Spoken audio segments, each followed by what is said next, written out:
Mao Zetan, also named Mao Zélín, courtesy name first Yǒngjú, then Rùnjú. The 25th of September 1905 to the 25th of April 1935, was the younger one of Mao Zedong's two brothers.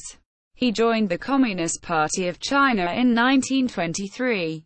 In 1927, he participated in the Nanchang Uprising, retreating with the Communists to the Jinggang Mountains at its completion.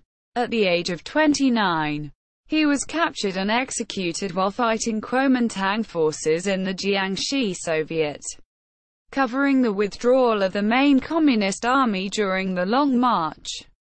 See also Mao Zedong, Mao Zeman, Mao Zetian, Yang Kai Hui, Mao Zedong, Mao Zedong.